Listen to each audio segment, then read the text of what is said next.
Hello, YouTube. This is Old School from WhatTheBuck.net reporting you live from Arizona. I'm out here doing my regular job, but I figured I'd go ahead and put up a YouTube video about the Carolina Panthers win. We sit here 2-0. We were going to be atop the NFC South by ourselves, but the Saints managed to pull one out against the San Francisco 49ers. Now, there's a lot to celebrate in Buckland with the 2-0 start that many people did not predict. But we did beat two sort of substandard opponents. The Browns are not a very strong team. It gets more and more obvious as the year wanes on, and the Panthers are not particularly strong either as a team. They have some strong areas, certainly at linebacker and the front seven in general, and you would think in the running game, but all in all, as a team effort, the Buccaneers were able to pull out another victory this week by playing amazingly well in the second half on defense, and by Josh Freeman really continuing his evolution, which is nothing short of a great surprise for me. I like to see what he did in the offseason, but it's great to see it actually come to fruition on the field as his thumb continues to heal. The kid continues to make great decisions, and I thought Greg Olsen this week did a good job of play calling. I didn't get a chance to watch the game a second time, which I usually do because I'm traveling, but on the first watch, I didn't have any notes in the margin of my paper here that shouted out obscenities about Greg Olsen's play calling. Now, the offensive line didn't really do anything to help him out. Our friends over at Pro Football Focus, who do an amazing job of grading out each play, actually got all the stats up early for us this week. And if you look across that front five for the Bucs, the worst offender was actually Jeremy Trueblood, who gave up 7 pressures by himself, but all of them graded out very poorly as overall. And in pass blocking, the only one who was even close to net zero was Kedrick Vincent, who got pulled for Jeremy Zuta as the game went on. Now, even with that poor pass blocking, just anecdotally watching the game, I didn't see a lot of pressure, and the pressure that did come, Josh was able to sidestep it a couple of times in pretty breathtaking fashion, especially the one where he essentially brushes 2 guys off and then hits Kellen Winslow down the field with a strike, which sets up the Mike Williams slant for the touchdown. The impressive thing in my mind was that the Buccaneers offense was under control even without a running game that was effective. Whether you want to blame the offensive line, the fullback position, that once again I thought that Presley's play was a good change. I thought that he did a good job thumping, but if you look at the grade outs, according to Pro Football Focus, he graded out lower than Ernest Graham, who did play better. He did go to the hole a lot better this week, and he had a decent game with catching the ball in the backfield, getting that first touchdown. But all in all, the running game couldn't get untracked. The only one who was running the ball effectively was Josh Freeman, who had some amazing scrambles for first downs in critical times and continued to move the chains and make great decisions. And that's really the most impressive thing as a Bucs fan, is seeing the maturation of this young man as he continues to get his head around the game and make great decisions, allowing Greg Olsen to call some things probably as the game wanes on that he would not have been able to call before, because he had a lot of confidence in the fact that Josh is going to make the right decision, whether it's throwing the ball out of bounds, throwing it at the feet of a receiver when something's covered, or making the chance and taking the long shot down in the end zone when Mike Williams is singled up in the back of the end zone, giving his receiver a chance to make the play. It didn't work, but I'll tell you what, it gave him a chance, and that made that defense respect the fact that he would take the shot. Now, a couple of other points that I thought were impressive was Kellen Winslow coming off a bad knee all week. We didn't know if he was even going to be able to play. Came out, played incredibly hard. Now, Steve White pointed out in his passing on the game, .blogspot.com, that Jeremy Stevens had a particularly weak game this week. I happen to like Jeremy Stevens. I think that he's a quality tight end, but he certainly didn't have his best effort this week.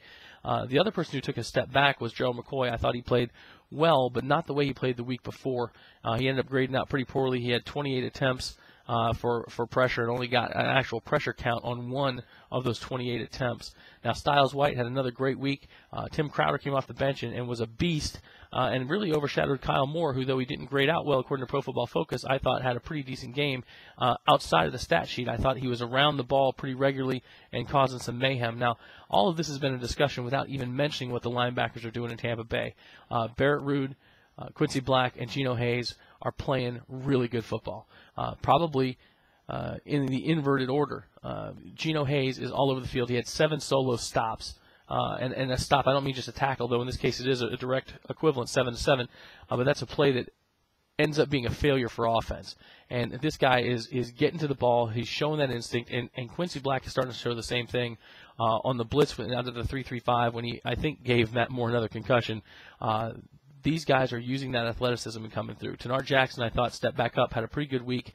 Sean Jones continues to take sort of bad angles, but he wasn't getting victimized too badly, though I think that the quarterback position in Carolina is so weak that we were not victimized by poor coverage as often as we could have.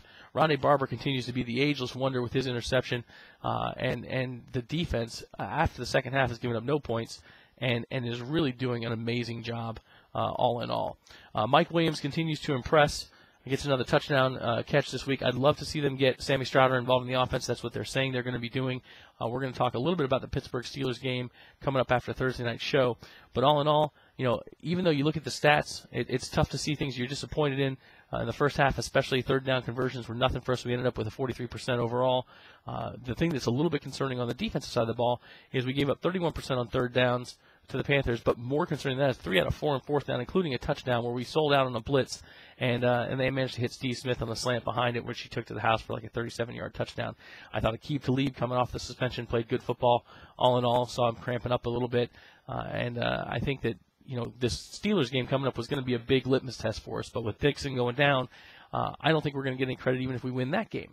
But that's okay. It's not about credit. It's about playing the guys that they put on the field against you, and all you can do is try and get the next W, and that's what the Bucs are doing. So hopefully some of these bandwagon guys who are continuing to bash the team will start coming around, but the fact is we haven't done anything yet. We've beaten teams that when you look at it after the fact, not just looking at the stat sheets, when you look at it after the fact, we should have beaten. Right, and you can look at the stat sheets against Carolina and say, well, they had better stats. They seem to play better in general. We made the plays when we had to make the plays. That defense is starting to look pretty damn impressive. And if Raheem can continue to do that, that defense will keep us in every game as Josh continues to improve.